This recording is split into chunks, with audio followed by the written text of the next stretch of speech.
Hi,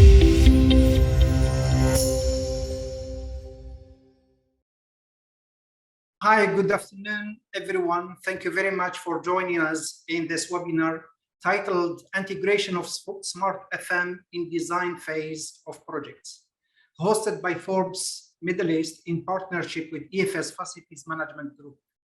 My name is Nabil Kabachi from EFS Facilities Management Group. I am the Group Director for FM Excellence and Sustainability. And today, I will have the pleasure in moderating this discussion over the next 60 minutes. So I like to welcome the panelists and all the viewers wherever watching us from over the world. Let me give you an introduction about the topic before introducing our speakers. So the FM role in the industry must be built continuously, add value by providing appropriate innovation and sustainable facility solution to business challenges. In the current practice, most of the facilities managers' first involvement in the project start with the occupancy phase, where the construction to the design is very little. And when most critical facility design decisions have already been made, even though facilities managers' involvement in the design phase is expected to add value and improve the design for maintainability and sustainability of the facilities. Currently, in the most of the project, this is not realistic because facilities management teams are usually not set and present in the design phase. The objective of this webinar and discussion today is to determine the roles of the facilities management in the design process, weights its contribution to the project team, success, and the benefits of its involvement. This webinar is organized to respond to the following question. Why the design phase of a project is the most feasible phase to consider the facilities management? Why considering FM important in the life cycle of a building? What are the factors that affect the assets and building maintainability? How can facilities management consideration be implemented in the design phase? How can we bridge the gap, the current gap between the design and the post-construction phases in involving the facilities management enforcement by law, for example? Let's now bring in and introducing our inspiring panelists. We have Mr. Musbah Abu Jarad. He is the Executive Director of the Integrated Facilities Management at Provis, responsible for the handover and sustainability. Also, we have Mr. Richard Haddon. He is the Executive Director in Project Bright at Aqua Power in Kingdom of Saudi Arabia. And happy to have also, and the last but not the least, Mr. Alexandros Panontis, Director of Project Management and Construction Management Services at Kio International Consultant. Thank you, Nabil. We are happy to be with you here in this panel. Thank you. Getting straight to the question, I want to ask Mr. Alexandros, what are your thoughts on the benefits in involving the facilities management in the design phase of the new project? Thank you for the introduction, Mr. Nabil. Thank you for the invitation for Steam. Happily we'll share here our opinions about this very critical topic. Actually, when we think about design now in a way that we look at smart buildings design and not the traditional conventional buildings, we understand that the involvement of the facility management in the design phase, it tends to be a critical necessity, to be honest. The idea behind this is that we can decode this by simply thinking what is really the role of the facility management throughout the life cycle of the project, what he has to do, and what is his responsibility. So in the outline of this, we can think that the facility manager is the person that he has to say his opinion, contribute throughout the product inception, conception, and realization. He has to add his thoughts about how we can insert smart building infrastructure into the design, The infrastructure per se is during design phase conceptualized. His responsibility further will be to make sure that the internal environment is perfect. This is the expectation actually from smart buildings, that all equipment is functioning perfectly, means has been maintained, supervised, and monitored throughout in the most efficient way. And all of this is happening while we spend the minimum amount of energy. We maximize the sustainability sense, the sustainability element in the design. So this person in the end will have to manage building that has to behave this way, to exhaust the possibilities of efficiency. They have to follow the rules of sustainability and also maintain a level of flexibility and maximizing the usability of spaces. Because let's not think of a building that is only residential. We talk about the wide range of buildings that can possibly be considered as a smart building development, industrial, commercial, administrative buildings, buildings of special purposes, and of course residential. So then this person would have to manage all this and make sure in front of responsible to the client, responsible to the investors, or to the companies that made these investments, that all these critical parameters in the operational life cycle of a building will be maintained. The practice also, what is very important to say here, gentlemen, the practice is that as the developing design of a building is progressed, the limited possibility we have, the less possibility we have as it progresses to influence optimization measures. Our industry, and so many, let's say, results we have from our statistical database is that almost 8% of the operational amounts, costs, and expenses throughout the life cycle of the project is determined at the moment that the design is freezed, before even we go on site. And there is only approximately 20% left that we can optimize downstream during operations.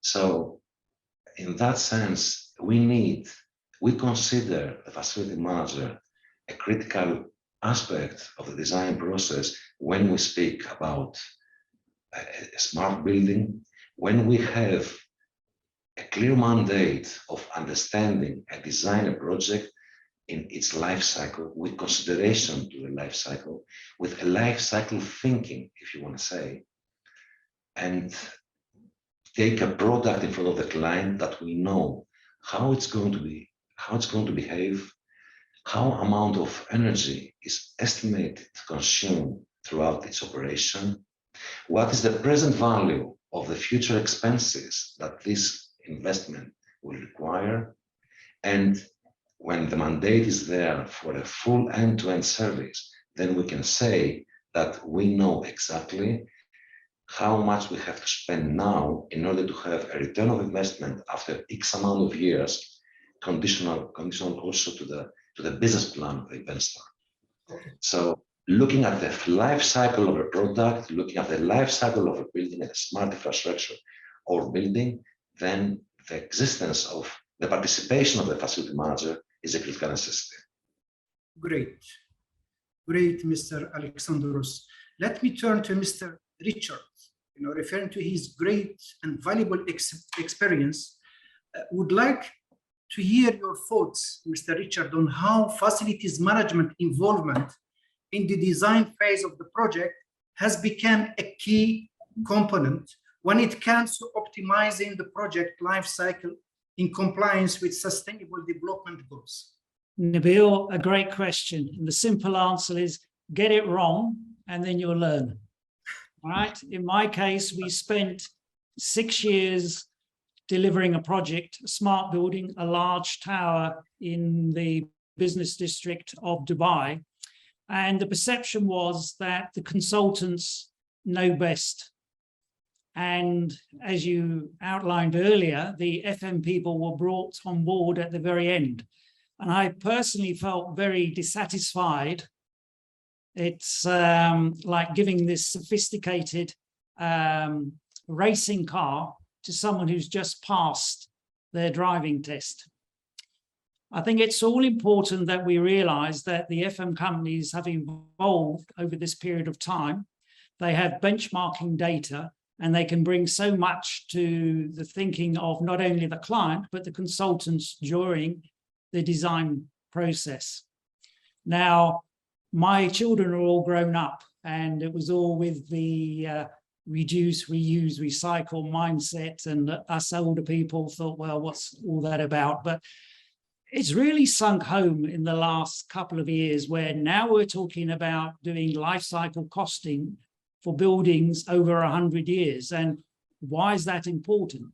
Areas of Europe now, they're not allowed to have any new build. So they have to think very carefully about the buildings, that the studies that are done. I read a paper the other day where you talk about doing the first life cycle is over 50 years. You then recycle what's going on, and then it's good for another 50 years. So a total of 100 years.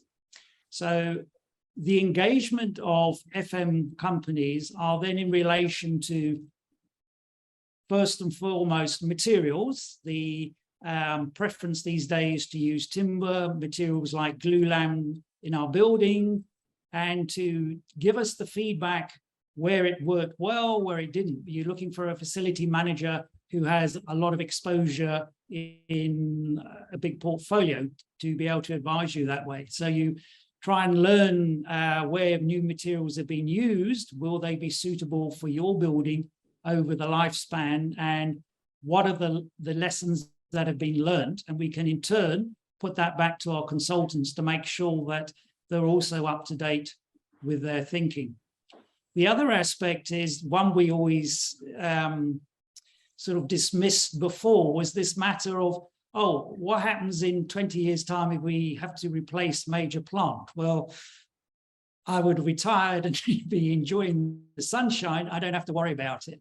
But now we have to make serious consideration in terms of our selection of plant, how we're going to get it in and out of the building, how modular is it if we have to repair parts and components, and again, related to our future flexibility, what are our options? And then there's the, take it as a given in terms of knowing what works in your region. So local knowledge is very important. But I think I've said enough for the first question. Thank you, Nabil. Thank you. Thank you. Now I will turn to Mr. Musbah. Just talking about still about the life cycle, the importance of the involvement of FM, facilities management in the life cycle of the building. I have a statement that I need your comments.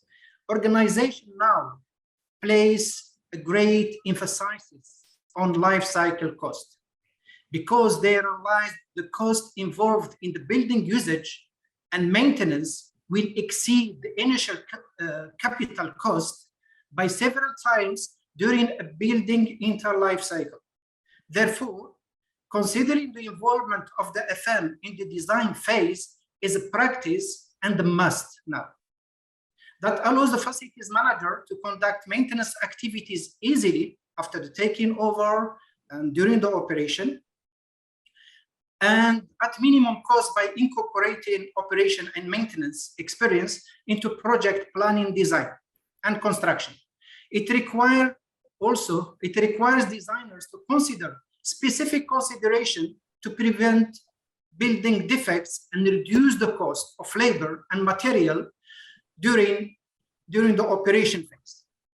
Now, can you, Mr. Musbah, give us your thoughts about these statements and this referring to your previous experience? Thank you, Nabil. I think the best way to look at it is the fact on are we deploying design, build, and operate concept when we are looking at a building? Are we looking as a full integrated solution and a full integrated providers being on board, all the stakeholders completely are being part of it, or we are doing it in silos? So a very good example is the industrial business, to be frank. Factories have been built on the design, build, and operate for a certain period of time, where the ROI is incentivized within the designer, manufacturers, and the operators, and the client themselves. So you are more or less sharing with them the risk and sharing with them the gains. So the minute things are brought into one destination, so if it fails, we all fail, and if it's success, we all success, and we all get the gains out of it, it would work much better. Getting a designer just to do the design and then leave, and bringing it into the construction, where the contractor will do a design, an employer design completely without being involved into the design element, re-engineering, value engineering, and then you bring an FM provider towards the handover and takeover of the building and ask them just to take it. That doesn't work anymore. They have to be involved in all steps, and at the same time you have to identify the assets users themselves. And when we say the assets user, we're not talking about only the clients or the owners, the investor who's going to look after the financial behavior of that assets. You need to look at that building, whether it's an architect versus engineered building. I don't want to build an iconic building where I can't find a crane that reaches to the roof to do a regular maintenance or a regular cleaning of parts of that roof. We need to have it run in parallel, where facility managers as well are brought in with the expectations of the different clients, being internal customers, being the operators themselves who are going to operate the building, and being the clients who are going to utilize the building, regardless, being a commercial, being a hotel, being a school, being a mosque even. Looking at all of that, we have to identify all these stakeholders, part of the design stage itself, and involve them. And there are enough examples of success stories. As I mentioned, the industrial has been really shown good success when they implement the design, build and operate concept as well, which could be brought into our different assets that we are living in right now. Okay, thank you. Great response. Mr. Alexandros, within your company as a consultant in Kio, what are the FM strategies that are being integrated and applied in the design and construction processes that are helping to deliver your projects that are cost-effective and sustainable? As I told you, in several parts of the world, the understanding of the involvement of the facility management, the facility managers in the design is not the same.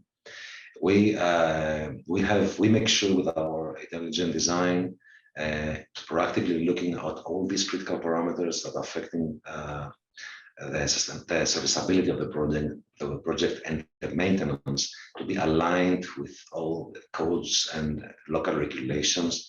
We make sure that everything is repairable, accessible, and we follow then the plan that our mandate to go as far of analyzing data and evaluating the design in terms of facility management as it allows us from our mandate. But most important, the emphasis we give is that to develop a digital model of the building. This digital model is the base. We understand this. We know that very well. Looking at a new era of facility management that is also a smart operation, that is also so much engaged and involved in the operation of the building, we make sure that we deliver a digital model of the building that has all the required information that a professional facility management company needs to take over the building, understand what is in there, where is what, where everything has to be replaced, maintained, what is the insurance strategies that is there. All these critical informations as included in BIM. BIM is the tool that we make sure is delivered to our clients so they can then implement buildings, the facility management that is required and dictated in our era.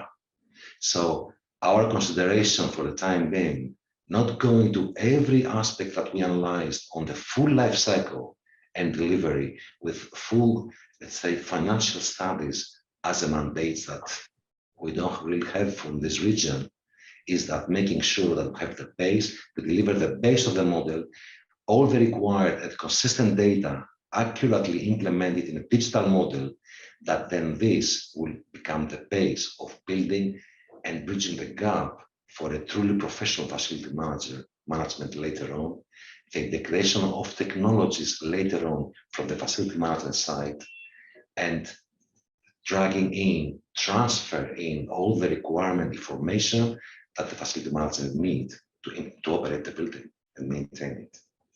I think, if you allow me, Nabil, I would like to add on the fact on the assets are no longer looking at the maintenance as a cost.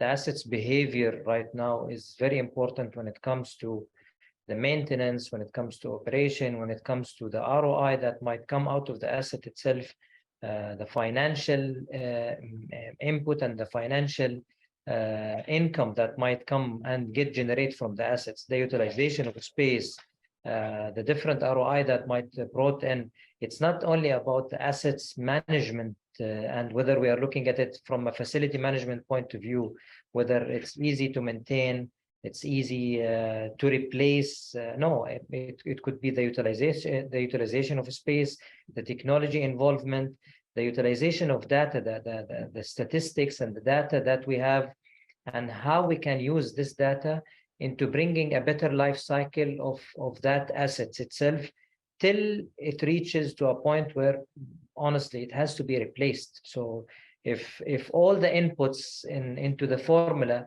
gets you one answer, and that tells you that assets is a money bleeding assets and it requires to be replaced, then the answer is to be replaced.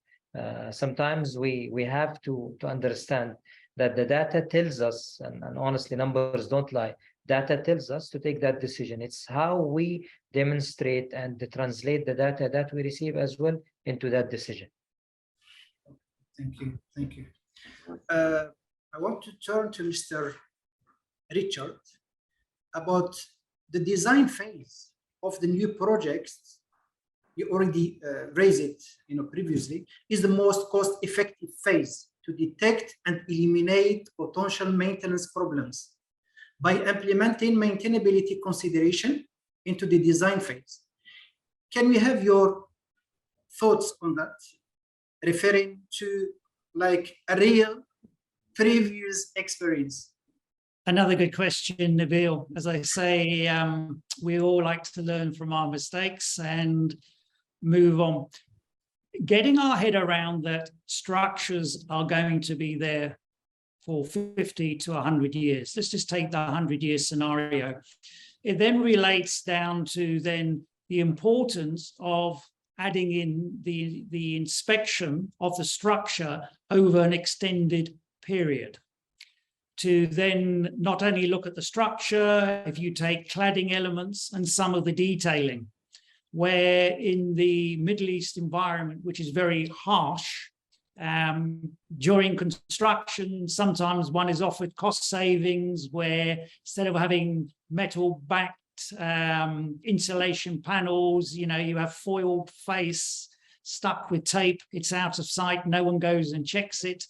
And now we're beginning to realize that in these areas, you have to provide walkways for people to be able to inspect the performance of the cladding from inside, specifically in iconic type structures, and the performance of the structure, whether there's corrosion that's happening and you're not aware of, anything that could affect structural performance. And another example would be related to the inside of buildings, especially where you have large conference facilities, etc., is where we have very deep ceiling voids, the need for smoke detectors. And guess what? Every year you need to check The smoke detectors, how do you get access to those smoke detectors? You know, one would think that there's going to be a better way. And no, the way is that the FM people are involved up front to point these things out. That consideration has to be taken for it. So on my last project, there was some notable learning points. We've addressed some in time. Others are a concern. The other one from third example is when we build big high-rise towers, and then we have the chilled water risers normally encased in shafts in concrete. And no one's really concerned if they leak. And in terms of inspections, and what are you going to do if there's a future problem? Now, I'm not going to profess now to have all the solutions in terms of providing inspection hatches, etc. Maybe we have them not all encased completely in concrete, but more thought has to be given when you're talking about a lifespan of 100 years and what's going on in terms of the chemistry of the inside of the pipe and the outside. Will the pipe last? And what are you going to do if you have to replace it in the future? These things people are not considering at the moment. And with a good FM team, these things can be flagged up by getting them involved from the early stage of concept. I always say that concept is the most important work stage in terms of getting your space planning right. Otherwise, you're locked into it, and then you end up where people don't want to give up any space. But these considerations need to be made early on. Thank you. Thank you, Richard. And adding to what Mr. Richard said, FM involvement in the design stage aims to evaluate how accessible and repairable the system and equipments would be in case of a failure or during planned maintenance.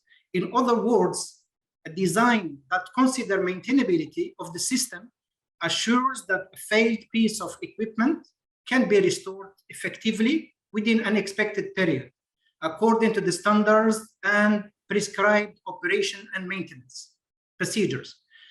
The initial goal of the design for maintainability is to minimize the equipment mean time to repair in the event of failure.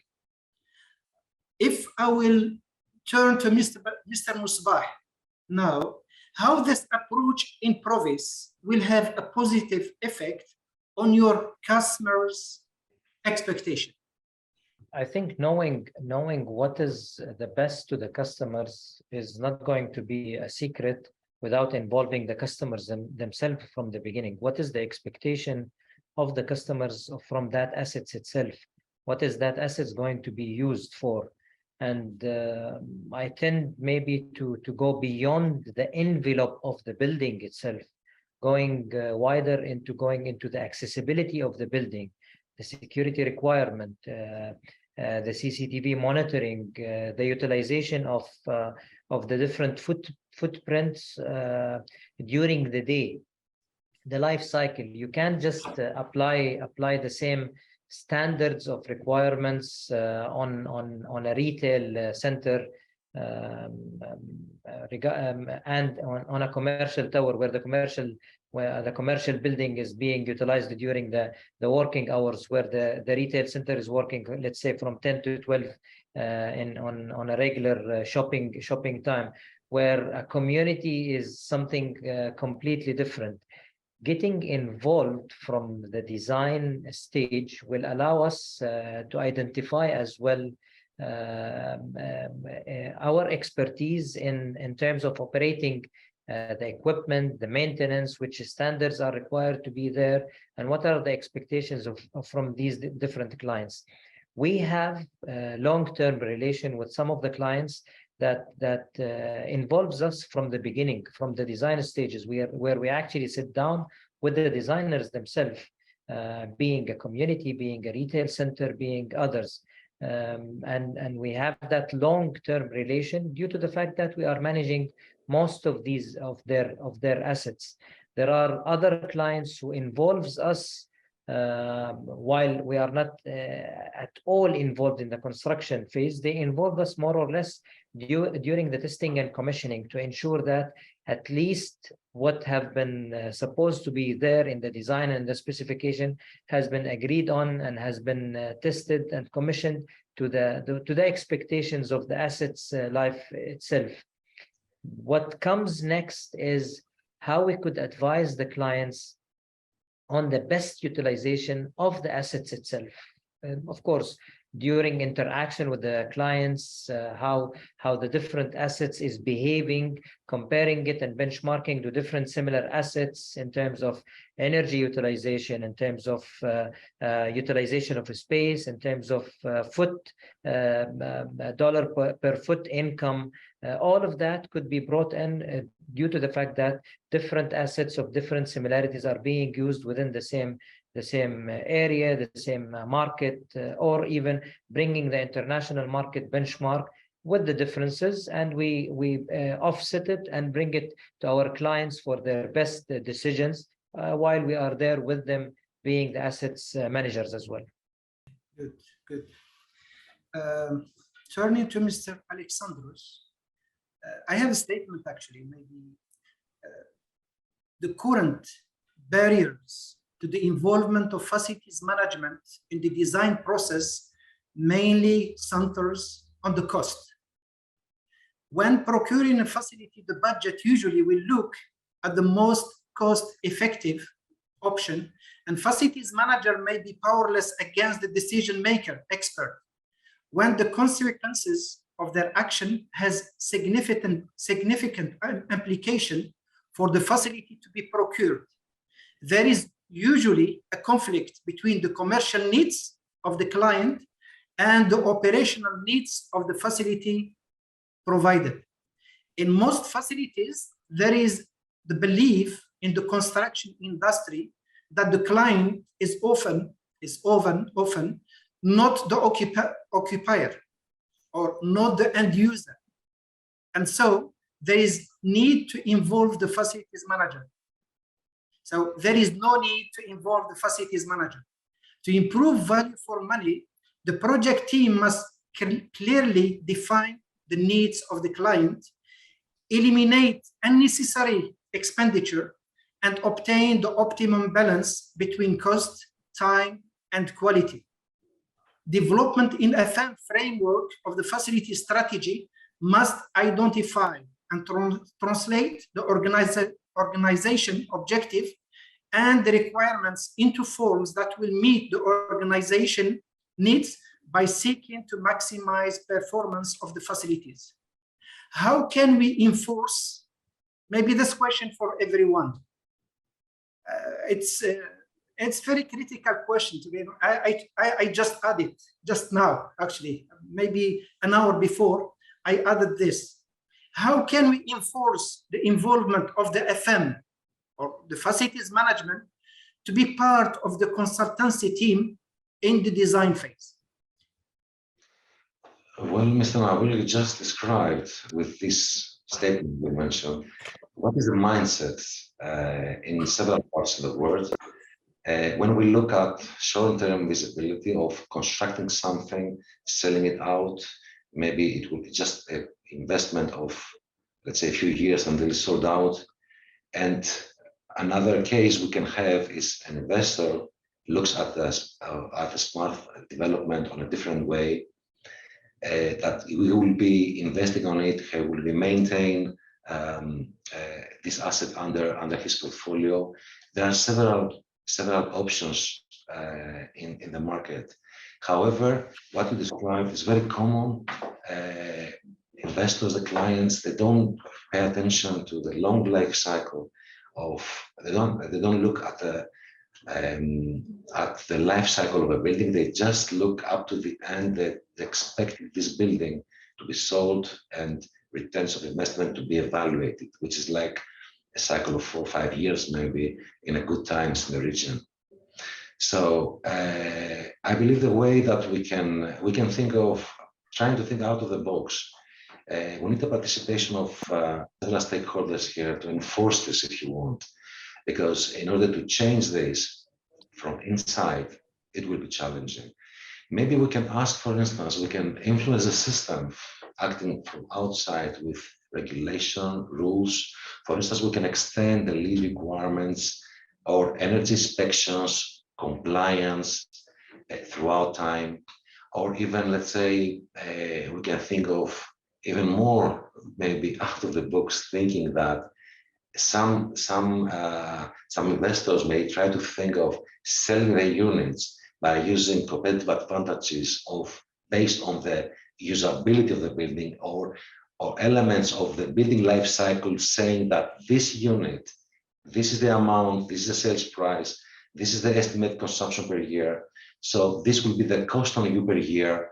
So they will start selling on a different manner other than the face price or the ticket price on a product, but selling them with understanding of sustainability, of serving a product that any potential buyer would know upfront how his future apartment maybe will behave, how much water and electricity will consume, what will be the yearly expense on him for maintenance.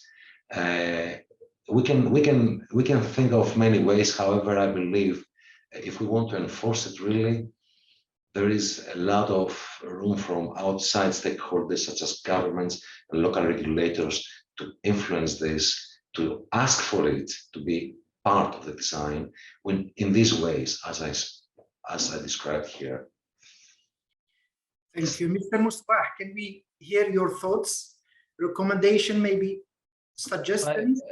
Yeah, how we can enforce, I think before before implementation of FM within the design stage of the project. Yeah, I think the best utilization would not be to be enforced. To be frank, is more or less into the incentivized model that brings a sustainable approach for the clients and investors to bring in the FM companies from the beginning. The FM companies and the assets managers in general, to be frank, are not an extra cost. They are an added value. They are an added value when they come and advise on the best practices for cleaning, for example, the best practices for maintenance, whether a certain spare part, according to the technology, is being actually replaced every 2 years rather than being maintained every 3 months. So all of that, you will not have anyone else except an expert who runs that. But of course, to bring in the expert at the early stage will require a long-term relationship with that expert, a relationship that will involve a partnership with the different assets managers on the ground, being your preferred consultant, being your trusted consultant to come and operate the assets post handover and take over from the construction phase. And at the same time, having the regulators within the different areas in agreement of the standards that they wish to use that matches their local requirement. I can't just come and imply Europe standards into GCC countries' standards, for example, and assume it will work. It will not. Richard have been given a good example of life cycle of structures 50 to 100 years in Europe. That might not apply the same here in GCC. Likewise, in Asia, we have been operating in different parts of the world, and we have seen the life cycle is different from when we pick on the structure itself. The life cycle from a different country to a different country, from a different weather condition into a different weather condition is not the same. So all of that has to be played part of the equation when we are looking at the partnership. But in a nutshell, the sustainable approach, and sustainable does not really mean environment only. It requires the environment, the financial sustainable, the human resource sustainable, the availability of manpower that could be there, the need for training. We're talking about ICV in-country value right now, and the fact that things have to be localized within a certain market to serve the local requirement within that market. All of that has to be brought into that relation when we have it with the consultant, being the FM companies or the FM provider or the assets managers from the beginning, from the design stage, all the way during the construction as well. Okay, thank you. Any thoughts, any input, Mr. Richard? Absolutely. I think there's two ways to look at this. One is, shall we say, in the region when freehold property came about and everyone was producing and people were consuming, they were owning properties, and then a simple thing was like water heaters. For every reason, the water heaters of everyone's villa, you know, failed after a year. No longer you're out of the warranty, it failed. So you have, shall we say, a younger generation who have been exposed to this. They're now well educated about the environment, green buildings. They are the future customers of the big developers, all right? And obviously, most big developers now are brands. They're worried about being able to continue developing and selling their properties. They want to have a very good reputation. A lot of them have their own FM companies, and I believe the better ones have actually learned. I don't think they necessarily need legislation to enforce facilities management, is that they can obviously from their KPIs. And I would say this is the big distinction over the last 3 or 4 years, is the amount of valuable data that FM companies can provide to consultants and to clients to convince them. I mean, years ago, before energy management was a thing, they used to say, well, the energy cost of a building would be 5 times the construction costs. I was reading a report just yesterday where they say it's down to 3. It's still a big number. Now, in terms of, as I said, the younger generation, you take the GCC as a whole, where average of 6 kids, everyone's going to have a need for a villa. Those developers who are providing villas which have a good brand reputation, that it lasts, that they've considered the long-term maintenance of these villas, will do well.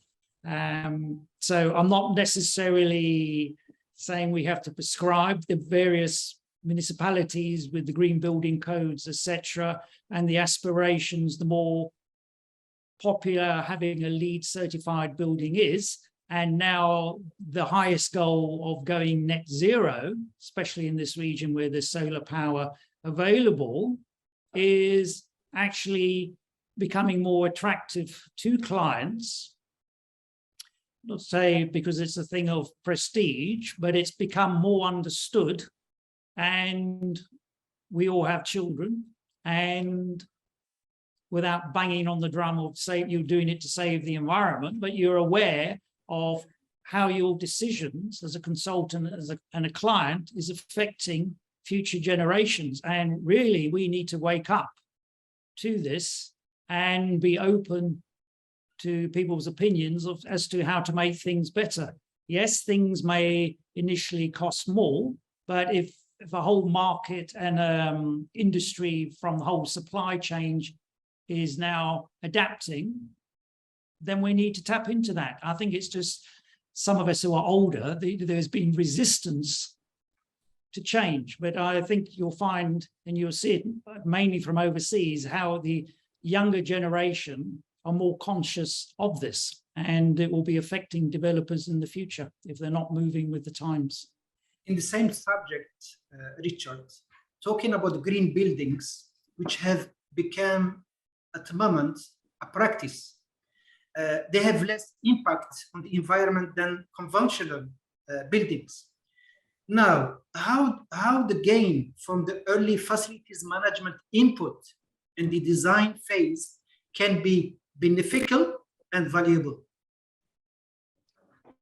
All right. Obviously, some of the examples I gave early on is in terms of letting your FM consultant review the space planning, the choice of equipment, understanding from their KPIs which systems work, region to region in the Middle East, whether it's air-cooled versus water-cooled. Is there water available for water-cooled? Some regions there's more water than others.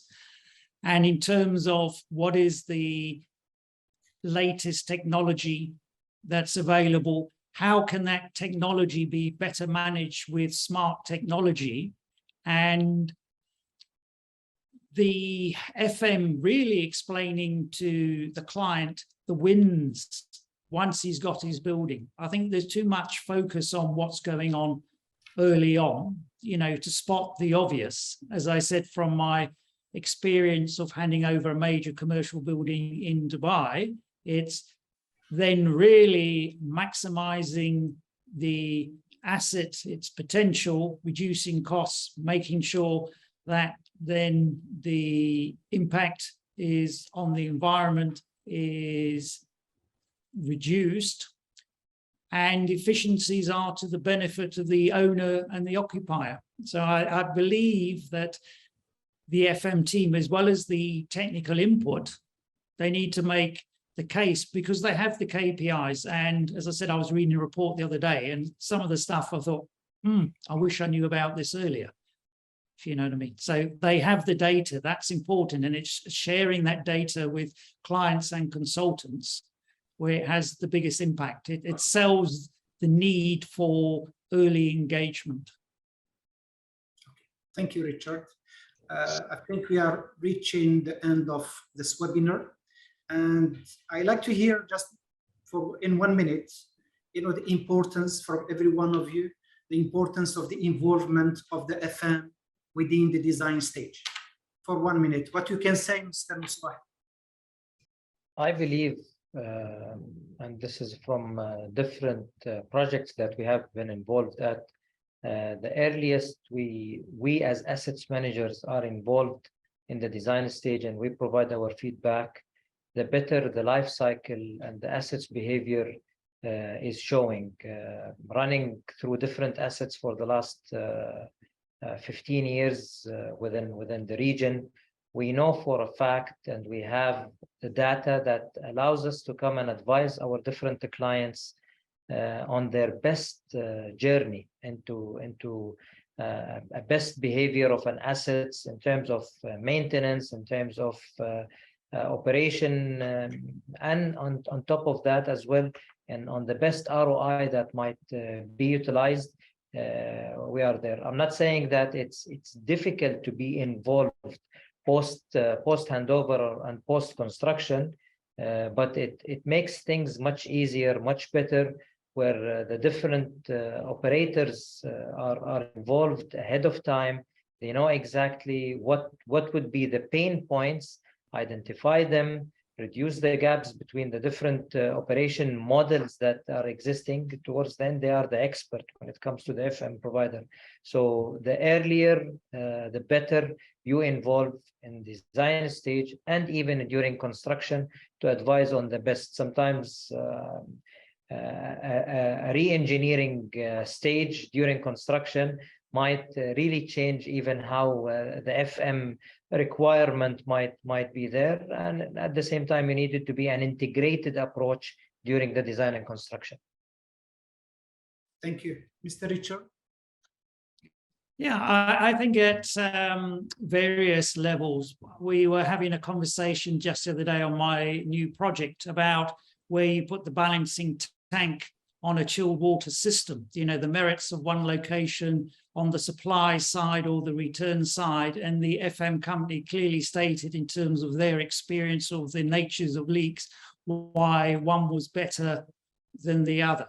So it's this sort of aspect where a fault could result in a downtime, and how soon are the systems able to alert you to it, and what potential solution almost fixes itself and reduces the probability of that happening. So it's, shall we say, the silent side, but an important part of the discussion, because I think the point here is that not a lot of designers live with their buildings to see how they behave over the long term. Maybe that should be made compulsory, that they visit every 1 year, 2 years, 5 years to see how the building really performed.